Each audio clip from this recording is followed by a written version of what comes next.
ಉಪಯೋಗ ಮಾಡಿಕೊಳ್ತಾ ಇರೋದನ್ನು ನಮ್ಮ ಭಾಷೆಯಲ್ಲಿ ಹೇಳುವಂಥ ಪ್ರಯತ್ನ ಮಾಡಿದ್ದೀವಿ. ಬೆಳಗಾವಿ ಜಿಲ್ಲೆಗೆ ನಮ್ಮ ಸರ್ಕಾರ ಕಳೆದ 3 ವರ್ಷಗಳಲ್ಲಿ ಸಾಕಷ್ಟು ಅಭಿವೃದ್ಧಿಗೆ ಒತ್ತು ಕೊಡ್ತಾ ಇದೆ, ಇನ್ನೂ ಕೂಡ ಕೊಡುವಂಥ ಪ್ರಯತ್ನ ಮಾಡ್ತಾಯಿದ್ದೀವಿ. ಅದರಲ್ಲಿ ವಿಶೇಷವಾಗಿ ನಮ್ಮ ಹೊಸ ಮುಖ್ಯಮಂತ್ರಿಗಳಾದ ಮೇಲೆ 100 ಡೇಸ್ ಒಂದು ಟಾರ್ಗೆಟ್ ಕೊಟ್ಟಿದ್ದಾರೆ. 100ದಲ್ಲಿ ಒಂದು 10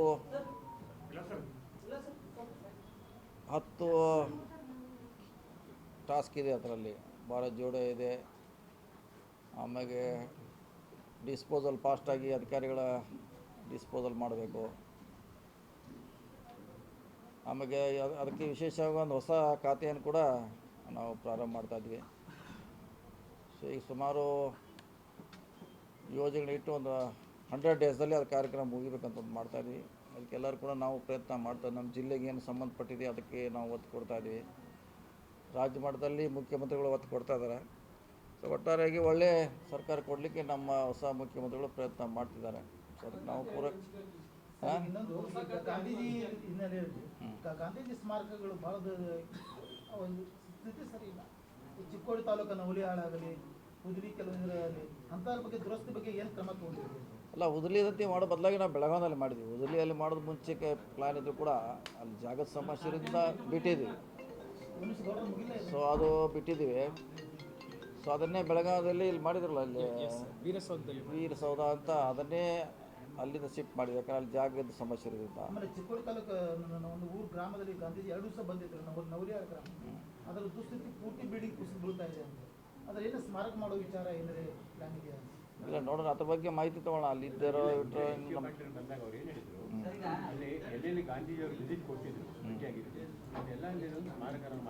ಇಡೀ ರಾಜ್ಯದ ಬಗೆಯಲ್ಲಿ ಭೇಟಿ ಕೊಟ್ಟಿದ್ದಾರೆ, ಎಲ್ಲ ಮಾಡ್ತು ಅಂತ ಘೋಷಣೆ ಆಗಿದೆ. ರಾಜ್ಯದ ಈಗ ರಾಜ್ಯ ಮಟ್ಟದಲ್ಲಿ ಅದಕ್ಕೆ ಬಜೆಟ್ ಇರುವ ನಾವಂತೂ ಇಲ್ಲಿ ನಮ್ಮ ಕೆಲಸ ಏನು ಮಾಡಬೇಕಿತ್ತು ಮಾಡಿದ್ದೀವಿ ಬೆಳಗಾವಿಯಲ್ಲಿ. ಸೊ ಮಿಕ್ಕಿದನ್ನು ನೀವು ಹೇಳ್ದಂಗೆ ಸಂಬಂಧಪಟ್ಟವ್ರಿಗೆ ಗಮನಕ್ಕೆ ತರ್ತೀವಿ. ಅಲ್ಲಿ ಚಿಕ್ಕಬಳ್ಳಾಪುರದಲ್ಲಿ ವಿಸಿಟ್ ಮಾಡಿದ್ದಾರೆ, ಬೇರೆ ಬೇರೆ ಎಲ್ಲೆಲ್ಲೋ ಭಾಳಷ್ಟು ಕಡೆ ವಿಸಿಟ್ ಮಾಡಿದ್ದಾರೆ. ನೀವು ಹೇಳ್ದಂಗೆ ದುರಸ್ತಿ ಆಗಬೇಕು, ಅದೆಲ್ಲ ಪ್ರಯಾರಿಟಿ ಕೊಡ್ತೀವಿ ಅದಕ್ಕೆ. ₹2.5 ಕೋಟಿ ಇನ್ನೂವರೆಗೆ ಏನು ಸ್ಯಾಂಕ್ಷನ್ ಆಗಿದೆ ಅಂದರೆ ಅದನ್ನು ತಪ್ಪಿಸ್ಕೋರಿ ಮಾಡಿ ಇತ್ತೀಚಿನ ಯೋಜನೆಗಳಿಗೆ ಅವ್ರಿಗೆ ಅಟ್ರಾಕ್ಟ್ ಆಗೋಗಿ ಬರೀ ಫೋಟೋ ಹಚ್ಚಿದ್ದು ಯಾರು ಬರೋದಿಲ್ಲ. ಯೋಜನೆಗೆ ಅದಕ್ಕೆ ನಮ್ಮ ಸ್ವಾತಂತ್ರ್ಯದ ಬಗ್ಗೆ ಪರಿಕಲ್ಪನೆ ಕೊಡಲಿಕ್ಕೆ ಅಂತ ತಿಳ್ಕೊಂಡು ಮಾಡಿದ್ವಿ. ಅದು ಎಲ್ಲಿವರೆಗೆ ಬಂದರೂ ಗೊತ್ತಾಗಿಲ್ಲ. ನೋಡೋಣ, ಅದ್ರ ಬಗ್ಗೆ ಇಲ್ಲಾಂದ್ರೆ ನಾವು ಕೊಡಿಸೋಂಥ ಪ್ರಯತ್ನ ಮಾಡ್ತೀವಿ. ಅದಕ್ಕೆ ಅವಶ್ಯಕತೆ ಇದೆ, ಇನ್ನೂ ಅಪ್ಗ್ರೇಡ್ ಮಾಡೋಣ. ಅದು ನೀವು ಹೇಳ್ದಂಗೆ ಆಕರ್ಷಣೆ ಆಗಬೇಕು, ಎಲ್ಲ ರೀತಿಯಿಂದ ಆಕರ್ಷಣೆ ಆಗಬೇಕು, ಗೊತ್ತಾಗಬೇಕು, ಅದು ಮುಖ್ಯ. ನೀವು ಹೇಳಿದ್ರಲ್ಲಿ ನಮಗೂ ಸಹಮತ ಇದೆ. ಯಾಕಂದ್ರೆ ಗಾಂಧೀಜಿಯವ್ರನ್ನ ನಾವು ಯಾವ ಹಂತದಲ್ಲಿ ಕಳ್ಕೊಳ್ಳಿಕ್ಕೆ ನಾವು ಸಿದ್ಧರಿಲ್ಲ. ಮುಂದಿನ ಜನ್ರೇಷನ್ ಕೂಡ ಅವ್ರು ಬೇಕು. ನೀವು ಹೇಳ್ದಂಗೆ ನಾವು ಮಾಡ್ಲಿಕ್ಕೆ ತಯಾರಿದ್ದೀವಿ, ಮಾಡ್ತೀವಿ. ಯಾವುದ್ರೆ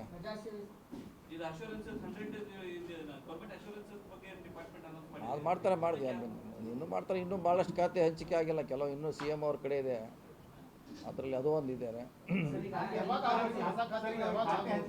ಖಾತೆಗೆ ಹಂಚಿಕೆ ಆಗೈತಲ್ಲ, ಮತ್ತೇನಿದೆ ಈಗ? ಯಾರಿಗಾಗಿಲ್ಲ, ಎಲ್ಲರಿಗೂ ಆಗಿದ್ದಾರೆ. ಯಾರು ಇದ್ದಾರೆ, ಯಾರು ಹೇಳ್ಬೋದು. ಇದು ನೋಡಬೇಕಲ್ಲ, ಅದ್ರಾಗ ಯಾರು ಎಕ್ಸ್ಪರ್ಟ್ ಇದಾರ, ಯಾರಿಗೆ ಟೈಮ್ ಕೊಡ್ತಾರ, ಹುಡುಕಿ ಮಾಡಬೇಕಲ್ಲ. ಹಂಗೆ ಮಾಡ್ಲಿಕ್ಕೆ ಆಗೋಲ್ಲ. ಹಾಂ, ಹೇಳತ್ರೆ ಸದ್ಯಕ್ಕೆ CM ಅವ್ರ ಕಡೆ ಇದೆ, ಹ್ಯಾಂಡಲ್ ಮಾಡ್ತಾರೆ ಅಷ್ಟೇ. ಮಹಿಳೆಯರು ಬರೋ ಮಟ್ಟ ಅವರ ತಾತ್ಪರ್ಯವಾಗಿ ಅವ್ರ ಕಡೆ ಇದೆ. ಡಿಲೇ ಗೊಂದಲ, ಯಾರಿಗೆ ಮಾಡ್ಬೇಕು ಅನ್ನೋದು ಗೊಂದಲ ಇದೆ, ಅದಕ್ಕಾಗಿ ಡಿಲೇ ಆಗಿದೆ ಅಷ್ಟೇ. ಮತ್ತೆ ಸಮರ್ಥರಿದ್ದಾರೆ, ಯಾರಿಗೆ ಮಾಡ್ಬೇಕು ಅನ್ನೋದು ಪ್ರಶ್ನೆ ಅಲ್ಲ. ಎಲ್ಲರೂ ಸಮರ್ಥರಿದ್ದಾರೆ, ತೂಕ ಮಾಡಿ ಅಳಿಬೇಕಷ್ಟೇ. ಅದು ಇದಾರಲ್ಲ, ಅವರು ಇದ್ದಾರೆ, 3 ಜನರಲ್ಲಿ ಅವರು ಇದ್ದಾರೆ. ಈಗಿದ್ದಾರೆ, ಆಲ್ರೆಡಿ ಒಬ್ಬದು ಅನೌನ್ಸ್ ಆಗೈತೆ, ಗಾಯತ್ರಿ ಶಾಂತನಗೌಡರು, ಉಮಾಶ್ರೀ ಅವರು ಇದ್ದಾರೆ. 3ರಲ್ಲಿ ಯಾರು ತಕ್ಕಡಿ ಹೆಚ್ಚಾಗ್ತಿದ್ದು ನೋಡ್ಬೇಕಷ್ಟೇ.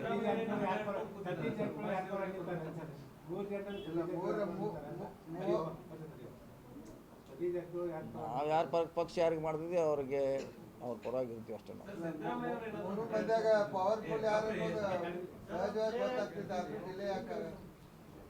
ಅದನ್ನು ನೀವೇ ತೋರ್ಸೋಕೆ ಮಾಧ್ಯಮದವ್ರು ಯಾರು ಪವರ್ಫುಲ್ಲು, ಯಾರು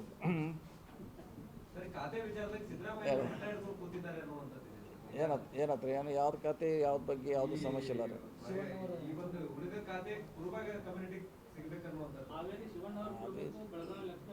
ಚರ್ಚೆ ನಡೀತಾ ಇದೆ, ನೋಡೋಣ ಇನ್ನೂ ಹೇಳಿ ಚರ್ಚೆ ನಡೀತಾ ಇದೆ. ಅದು ಅಧಿವೇಶನ ಆದ್ಮೇಲೆ ಆಗ್ತದೆ, ಈಗ ಆಗೋಲ್ಲ.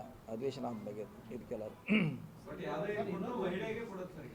ಮಹಿಳೆಯರಿಗೆ ಕೊಡಲೇಬೇಕು, ಒಂದು ಮಹಿಳೆಯರಿಂದ ಕೊಡಲೇಬೇಕು, ಪ್ರಶ್ನೆ ಇಲ್ಲ. ಮಳೆ ಸಂದರ್ಭದಲ್ಲಿ ಸರ್ ಬಹುತೇಕ ರಸ್ತೆಗಳು ಎಲ್ಲ ಹಾಳಾಗಿವೆ ಸರ್. ಅದ್ರದ್ದೇನೇ ದುರಸ್ತಿ ಸಲುವಾಗಿ ಏನೇ ಹೊಸ ಪ್ಯಾಕೇಜ್ ಇದು ಮಾಡಿ ದುರಸ್ತಿ ಈಗ ನಾವು ಟೆಂಡರ್ ಕರ್ತಿದ್ದು ಏನಿದ್ರು ಕೂಡ ನವಂಬರ್ಗೆ ಸ್ಟಾರ್ಟ್ ಆಗೋದಿಲ್ಲ. ಬೆಳಗಾವಿ ಮಹಾನಗರ ಪಾಲಿಕೆ ವ್ಯಾಪ್ತಿಯೊಳಗೂ ಬಹುತೇಕ ರಸ್ತೆ ಅದು ಅವ್ರ ಜವಾಬ್ದಾರಿ, ನಮ್ಮ ಜವಾಬ್ದಾರಿ ಅಲ್ಲ. ಅದು ಮಹಾನಗರ ಪಾಲಿಕೆ ಅವ್ರ ವ್ಯಾಪ್ತಿಯೊಳಗೆ ಅವ್ರು ಮಾಡಬೇಕು. ಔಟ್ಸೈಡ್ ಲಿಮಿಟ್ ಕಾರ್ಪೊರೇಷನ್ ಒಟ್ಟು ದುಡ್ಡೇ ಕೊಡಂಗಿಲ್ಲ ಸರ್ಕಾರ. ದುಡ್ಡು ಕೊಡಬೇಕಾಗಿಲ್ಲ. ಮತ್ತು ಹಿಂದೆ ಹೆಂಗೆ ನಡೆಸ್ತಾರೆ ಹಂಗೆ ನಡೀತಾ ಇದೆ. ವಿಶೇಷ ಪ್ಯಾಕೇಜ್ ಕೊಡ್ತಿದ್ದಾರೆ ವಿಶೇಷ ಪ್ಯಾಕೇಜ್ ಕೊಡ್ತಿದ್ರು, ಅದನ್ನು ಬಂದ್ ಮಾಡಿದೆ. ಗಣೇಶ ಉತ್ಸವ ಪಾಟೂಲ್ ತುಂಬಿದ್ರು, ಸರ್ಕಾರ ಮತ್ತು ಸಮನ್ವಯತೆ ಕೊರತೆ ಇದೆ ಅಂತ ಹೇಳಿ ಸರ್.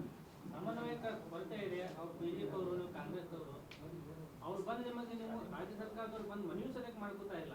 ಆ ನಿಟ್ಟಿನಲ್ಲಿ ಅವ್ರಿಗೆ ಸೂಪರ್ ಶೀಟ್ ಅದು ಏನೋ ಮಾಡ್ತಾರೆ. ಯಾಕೆ ಕನ್ನಪುರ ಸಂಘಟನೆ ಅವ್ರು ಈಗಾಗಲೇ ಅವರು ಟಾವ್ ಪಾಸ್ ಮಾಡ್ತಾ ಇಲ್ಲ, ಸೂಪರ್ ಶೀಟ್ ಮಾಡಿ ಅಂತ ಹೇಳ್ತಾ ಇದ್ದಾರೆ. ಅದು ನೋಡೋಣ, ಅದಕ್ಕೆ ಬೇರೆ ಖಾತೆ ಇದೆ. ಅವ್ರ ಮಂತ್ರಿಗಳು ಅದ್ರ ಬಗ್ಗೆ ಚರ್ಚೆ ಮಾಡಿ, ನಮಗೆ ನಮ್ಮ ವ್ಯಾಪ್ತಿಗೆ ಬರೋಲ್ಲ. ಅವರು ಟರಾವ್ ಪಾಸ್ ಮಾಡಬೇಕಂತ ಭಾಳ ದಿನಗಳ ಬೇಡಿಕೆ ಇದೆ, ಅವ್ರು ಮಾಡ್ತಾ ಇಲ್ಲ. ಅದು ಈಗಾಗಲೇ ಮಂತ್ರಿಗಳ ಗಮನಕ್ಕೆ, ಸರ್ಕಾರದ ಗಮನಕ್ಕೆ ಹೋಗಿದೆ. ಈ ಹಿಂದೆ ಜಿಲ್ಲಾ ಉಸ್ತುವಾರಿ ಸಚಿವರು ಮಹಾನಗರ ಪಾಲಿಕೆಯಲ್ಲಿ ಸಭೆ ನಡೆಸಿದ ಉದಾಹರಣೆ ಇದೆ ಸರ್. ನಾವು ನಡೆಸಿ ಅವರಿಗೆ ಸಲಹೆ ಸೂಚನೆಗಳನ್ನು ಕೊಡ್ಬೋದಲ್ಲ? ಕೊಟ್ಟಿದ್ದು ಹಿಂದಕ್ಕೆ ನಾವು ಸಾಕಷ್ಟು ಕೊಟ್ಟಿದ್ದೀವಲ್ಲ. ನಾವು ಡಿ ಸಿ ಅವರು ಮೀಟಿಂಗ್ ಮಾಡಿದ್ದೀವಿ, ಅವ್ರನ್ನ ನಮ್ಮ ಕರೆಸಿ ಚೇಂಬರ್ಗೆ ಮಾಡಿದ್ದೀವಿ, ಸಾಕಷ್ಟು ಸಲಹೆಗಳನ್ನು ಕೊಟ್ಟಿದ್ದೀವಿ. ಮುಂದೆ ಅವ್ರ ಡ್ಯೂಟಿ, ಅದು ನಮ್ಮ ಡ್ಯೂಟಿ ಅಲ್ಲ. ಸರ್, ಜಮೀರ್ ಅಹಮದ್ ಅವರು ರಾಷ್ಟ್ರ ಧ್ವಜಾರೋಹಣ ಹೋಗಕ್ಕಾಗಲ್ಲ ಅಂತೇಳಿ ಏನ್ ರೀಸನ್ ಏನು ಸರ್? ಯಾಕಂದ್ರೆ ಬಹುತೇಕ ಜಿಲ್ಲಾ ಉಸ್ತುವಾರಿ ಸಚಿವರು ನಾವು ಹೋಗ್ತಿಲ್ಲ ಡಿಮಾಂಡ್ ಮಾಡ್ತಿರ್ತಾರೆ. ಬೇಡ ಅಂತ ಪತ್ರ ಕೊಡ್ತಾರೆ. ವಕ್ಫ್ ಖಾತೆ ಅವರಿಂದ ಕಸ್ಕೊಳ್ಳೋದು ಕಾರಣ ಏನು? ಕೇಳೋದು ಗಪ್ರಿ ಉತ್ತರ ಹೇಳಿ. ಎಲ್ಲಾರು ಹಂಗ್ ಮಾಡಿದ್ರೆ ಹೆಂಗ? ಹೇಳಿ ಅದು ಕೇಳೋ ಮಟ್ಟ ಸಮಾಧಾನ ಇಲ್ಲ ಅಂತ. ಹೇಳಿ. ಸರ್, ಈಗ ಜಮೀರ್ ಅಹಮದ್ ಅವ್ರನ್ನ ಸಚಿವ ಸಂಪುಟದಿಂದ ತೆಗಿಬೇಕಂತೇಳಿ ಬಿಜೆಪಿ ಅವರು ಒತ್ತಾಯ ಮಾಡ್ತಾ ಇದ್ದಾರೆ. ಸೊ ಯಾಕೆ ಸರ್, ಅವ್ರಿಗೆ ಅಷ್ಟು ಟೈಮ್ ಇಲ್ವಾ ರಾಷ್ಟ್ರಧ್ವಜ? ಅವರ ಪತ್ರದಲ್ಲಿ ಸ್ಪಷ್ಟವಾಗಿ ಬರೆದಿದ್ದಾರೆ, ನನಗೆ BBMP ಚುನಾವಣೆ ಬರ್ತಾ ಇದೆ, ಬೇರೆ ಕೆಲಸ ಇದೆ, ಬೇರೆಯವ್ರಿಗೆ ಕೊಡೋಂತ ಅವ್ರು ರಿಕ್ವೆಸ್ಟ್ ಮಾಡಿದ್ದಾರೆ. ಇಂಥ ಹಿಂದೆ ಸಾಕಷ್ಟು ಉದಾಹರಣೆಗಳಾಗಿದೆ, ಇದು ಒಂದೇ ಅಲ್ಲ. ಹಿಂದೆ ನನಗೆ ಬೇಡ ಬೇರೆ ಅಂತ ಕೊಟ್ಟಿದ್ದಾರೆ, ಅವಾಗ ಉದಾಹರಣೆ ಇದೆ. ಇದು ಒಂದು ಜಮೀರು ಇಲ್ಲ, ಅದು ನಮಗೆ ಗೊತ್ತಿಲ್ಲ, ನಾವು ಅವ್ರನ್ನ ಕೇಳಬೇಕು. ನೀವು ಅದ ಈಗ ಜಮೀರ್ ಅವ್ರ ಬಗ್ಗೆ ಈಗ ಬಿಜೆಪಿ ಅವರು ಧ್ವಜಾರೋಹಣ ಟಿಕೆಟ್ ಹಾಕಿರೋದು ದೇಶದ್ರೋಹ ಒಂಥರ ಸದನದಲ್ಲೆಲ್ಲ ಇದನ್ನ ಆಗ್ತಾ ಇದೆ. ಅವ್ರ ಮೊದಲ ಅವ್ರ ಕಚೇರಿಯಲ್ಲಿ ಮೇಲೆ ಅವ್ರು ಜೆಂಡ ಹಾರಿಸತ್ತೇಳ ಅಮ್ಮ ನೋಡೋದು. ಅವ್ರ ಕಚೇರಿಯಲ್ಲೇ ಅವ್ರು ಜೆಂಡ ಹಾರಿಸೋಲ್ಲ, ನಮಗೆ ಹೇಳುವಂಥವ್ರಿಗೆ ನೈತಿಕತೆ ಇಲ್ಲ. ಅವ್ರ ಕಚೇರಿಯಲ್ಲೇ ಜೆಂಡ ಹಾರಿಸೋಲ್ಲ ಅವ್ರ. ಮತ್ತು ಇದ್ರ ಬಗ್ಗೆ ಹೇಳಂಗಿಲ್ಲ, ನಾವು ಹಾರಿಸ್ತೀವಿ, ಹಾರ್ಸೋಕೆ ಅಷ್ಟೇ. ಒಂದೇ ಮಾತ್ರ ಹಾಡಕ್ಕಾಗಲ್ಲ ಅನ್ನೋ ಕಾರಣಕ್ಕೆ ಅವ್ರು ಹೋಗ್ಲಿಲ್ಲ ಅನ್ನೋದು ಇನ್ನೊಂದು ಆರೋಪ ಇದೆ. ಆ ಥರ ಪ್ರಶ್ನೆ ಬರೋದಿಲ್ಲ. ಈಗ ಅದು ಅವರು BBMP ಚುನಾವಣೆ ಬರ್ತಾ ಇದೆ, ನನ್ನ ಜವಾಬ್ದಾರಿ ಇದೆ. ಬೇರೆಯವ್ರು ಮಾಡಿ ಹತ್ರ ರಿಕ್ವೆಸ್ಟ್ ಮಾಡಿದಾರೆ. ಇಂಥವು 70 ವರ್ಷದಲ್ಲಿ ಭಾಳಷ್ಟು ಮಂದಿ ರಿಲೀವ್ ಆಗಿದ್ದಾರೆ.